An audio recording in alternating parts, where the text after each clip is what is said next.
नमस्कार दोस्तों, आपके अपने YouTube channel study related Ram में आपका बहुत बहुत स्वागत करता हूं। दोस्तों 16 सितंबर थर्ड शिफ्ट का पेपर समाप्त हो गया है और हम आपके लिए 100% ऑथेंटिक जीके जीएस और साइंस के क्वेश्चन लेकर आए हैं। तो अभी तक आप हमारे चैनल पर नए हो तो प्लीज़ चैनल को सब्सक्राइब कर लें, बगल में जो बेल आइकन है उसको भी दबा लें ताकि रेलवे की पल पल की अपडेट और इस तरह की वीडियो आपको सबसे पहले मिलती रहे। और फ्रेंड्स, इस वीडियो का अगर आपको पीडीएफ चाहिए तो पीडीएफ हमारे टेलीग्राम चैनल पर मिल जाएगा। टेलीग्राम चैनल की लिंक वीडियो के डिस्क्रिप्शन में लिंक दे रखी है, वहां से आप ज्वाइन कर सकते हो और पीडीएफ डाउनलोड कर सकते हो। अगर इस वीडियो में आपका कोई भी क्वेश्चन छूटता है तो सारे के सारे क्वेश्चन आपके पीडीएफ मतलब टेलीग्राम चैनल में प्रोवाइड करा दिए जाएंगे। ठीक है, तो चलिए चलते हैं आज की शिफ्ट में किस तरह के क्वेश्चन पूछे गए हैं। इसमें हमारा पहला क्वेश्चन पूछा गया है, गोवा मुक्ति दिवस कब मनाया जाता है। तो गोवा और दमन द्वीप हर साल 19 दिसंबर को गोवा मुक्ति दिवस मनाया जाता है। गोवा मुक्ति के लिए हुए युद्ध में जहां 30 पुर्तगाली मारे गए, वहीं 22 भारतीय वीर गति को प्राप्त हुए।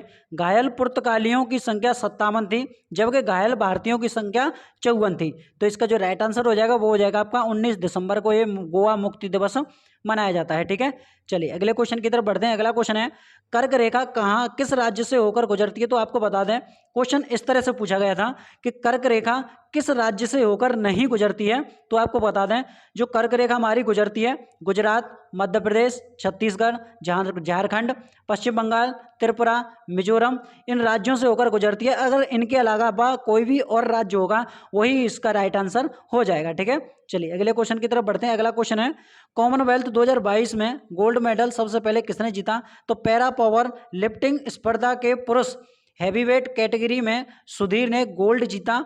वह कॉमनवेल्थ गेम में इस स्पर्धा का स्वर्ण जीतने वाले पहले भारतीय खिलाड़ी हैं। ठीक है, सुधीर ने 212 किलो वजन उठाकर रिकॉर्ड 134.5 अंक के साथ गोल्ड अपने नाम किया था। तो इसका जो राइट आंसर हो जाएगा वो हो जाएगा आपका कौन, सुधीर। सुधीर ने ये गोल्ड मेडल जीता है। ठीक है, चलिए अगले क्वेश्चन की तरफ बढ़ते हैं। अगला क्वेश्चन है हमारा इसमें फ्रेंड्स, दूसरी पंचवर्षीय योजना किस मॉडल पर आधारित है। तो आपको बता दें, प्रथम पंचवर्षीय योजना या द्वितीय पंचवर्षीय योजना, इन मॉडलों और आपकी सन ये दोनों आपकी पूछी जा रही हैं। ठीक है, तो द्वितीय पंचवर्षीय योजना में नेहरू महालनोबिस मॉडल को अपनाया गया था। इस योजना का उद्देश्य बुनियादी और भारी उद्योगों के विकास पर विशेष जोर देने के साथ साथ तेजी से औद्योगिकीकरण था। 1956 की औद्योगिक नीति ने आर्थिक नीति के लक्ष्य के रूप में समाज के एक समाजवादी प्रतिरूप की स्थापना को स्वीकार किया था। तो आपको बता दें फ्रेंड्स, इसका जो राइट आंसर हो जाएगा वो हो जाएगा आपका कौन सी, नेहरू महालनोबिस आपकी ये मॉडल हो जाएगा। ठीक है, नेहरू महालनोबिस मॉडल हो जाएगा। चलिए अगले क्वेश्चन की तरफ बढ़ते हैं। अगला क्वेश्चन है हमारा, मेंडलीव की आवर्त सारणी की विशेषता क्या थी। तो तत्वों के अध्ययन में सुविधा होती है, तत्वों के परमाणु भार ज्ञात करने में आसानी होती है, नए तत्वों के आविष्कार में सहयोग मिलता है, अनुसंधान कार्य में सहायता मिलती है। ठीक है, ये आपके मंडलिप की आवर्त सारणी की विशेषताएं हैं। ठीक है, चलिए अगले क्वेश्चन की तरफ बढ़ते हैं। अगला क्वेश्चन है, गोदावरी नदी का उद्गम कहाँ से होता है। तो इसकी उत्पत्ति पश्चिमी घाट में त्रेयंगबक पहाड़ी से हुई है, यह महाराष्ट्र में नासिक जिले से निकलती है। ठीक है, तो इसका जो राइट आंसर हो जाएगा वो हो जाएगा आपका महाराष्ट्र में नासिक जिले, ठीक है, निकलती है। इसकी लंबाई प्राय 1465 किलोमीटर है। इस नदी का पाट बहुत बड़ा है। ठीक है, अगर इसकी लंबाई पूछी जाएगी तो 1465 किलोमीटर इसकी लंबाई है और ये कहाँ से निकलती है, ये महाराष्ट्र के नासिक जिले से निकलती है। ठीक है, चलिए अगले क्वेश्चन की तरफ बढ़ते हैं। अगला क्वेश्चन है हमारा इसमें, सबसे पुरानी पर्वतमाला कौन सी है। तो भारत में सबसे पुरानी पर्वत श्रृंखला अरावली पर्वतमाला है। अरावली भारत के पश्चिमी भाग राजस्थान में स्थित एक पर्वतमाला है। ठीक है, तो इसका जो राइट आंसर हो जाएगा वो हो जाएगा आपका अरावली पर्वतमाला। ठीक है, चलिए अगले क्वेश्चन की तरफ बढ़ते हैं। अगला क्वेश्चन है हमारा कि 2022 के अनुसार संविधान में कितने मौलिक कर्तव्य हैं।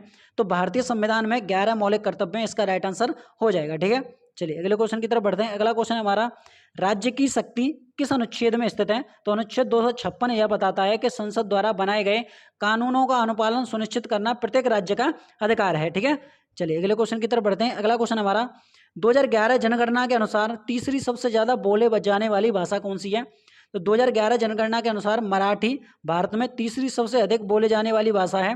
मराठी ने तेलुगु को देश में तीसरी सबसे अधिक बोले जाने वाली भाषा के रूप में बदल दिया है। ठीक है, मराठी एक इंडो आर्यन भाषा है जो मुख्य रूप से महाराष्ट्र भारत के मराठी लोगों को द्वारा बोली जाती है। ठीक है, तो इसका जो राइट आंसर हो जाएगा वो हो जाएगा आपकी मराठी भाषा।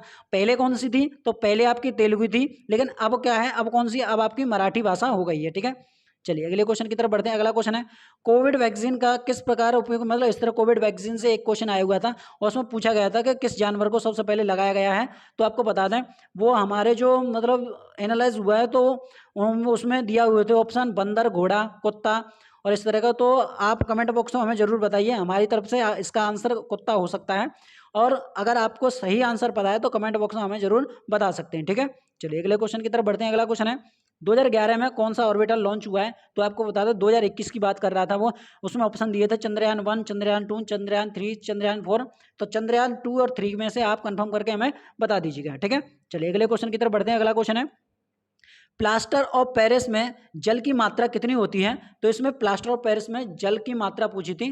तो 2H2O एक लवण है जिसमें क्रिस्टलन के जल की संख्या 2 है। जिप्सम में 373 के पर गर्म किया जाता है तो कैल्शियम सल्फेट हेमीहाइड्रेट बनता है, जिसे साधारण भाषा में प्लास्टर ऑफ पेरिस कहते हैं। तो आपको बता दें फ्रेंड्स, प्लास्टर ऑफ पेरिस से काफ़ी ज़्यादा क्वेश्चन रिपीट हो रहा है। ठीक है, तो वीडियो लास्ट तक देखा करें, एनालाइज पूरा देखा करें। ठीक है, तो इसका जो राइट आंसर हो जाएगा वो हो जाएगा आपके जल की संख्या कितनी होती है? 2 होती है। ठीक है, चलिए अगले क्वेश्चन की तरफ बढ़ते हैं। अगला क्वेश्चन हमारा मनुष्य में क्रोमोसोम के पेयर कितने होते हैं? तो आपको बता दें मनुष्य में क्रोमोसोम के पेयर 2 होते हैं वैसे तो। अब आपको बता दें इंसानों में क्रोमोसोम के पेयर 23 पेयर होते हैं। इनको एक सेट प्रयुक्त माता पिता में विरासत में मिलता है। ठीक है, चलिए अगले क्वेश्चन की तरफ बढ़ते हैं। अगला क्वेश्चन है हमारा वॉशिंग सोडा अम्लीय या क्षारीय है? तो आपको बता दें सोडियम कार्बोनेट एक अकार्बनिक यौगिक है जिसका रासायनिक सूत्र Na2CO3 है। इसे धावन सोडा या धोने का सोडा या धोने का सोडा भी कहा जाता है। ठीक है, यह एक सामान्य लवण है जिसका जलीय घोल क्षारीय होता है। तो इसका जो राइट आंसर हो जाएगा वो हो जाएगा आपका क्षारीय, राइट आंसर हो जाएगा। ठीक है, तो फ्रेंड्स ये थे क्वेश्चन हमारे जो आपके 16 सितंबर 3rd शिफ्ट में पूछे गए थे। ये क्वेश्चन आपके 100% रियल और ऑथेंटिक है। ठीक है, अगर वीडियो आपको अच्छी लगी तो हमारे चैनल को सब्सक्राइब कर लें, बगल में जो बेल आइकन है उसको भी प्रेस कर लें ताकि रेलवे की पल पल की अपडेट और इस तरह की वीडियो आपको सबसे पहले मिलती रहे। और फ्रेंड्स इस वीडियो का अगर आपको PDF चाहिए तो PDF हमारे टेलीग्राम चैनल पर मिल जाएगा। टेलीग्राम चैनल के लिंक वीडियो के डिस्क्रिप्शन में दे रखे, वहाँ से आप ज्वाइन कर सकते हैं। ठीक है, मिलते हैं नेक्स्ट वीडियो में, तब तक के लिए जय हिंद, जय भारत।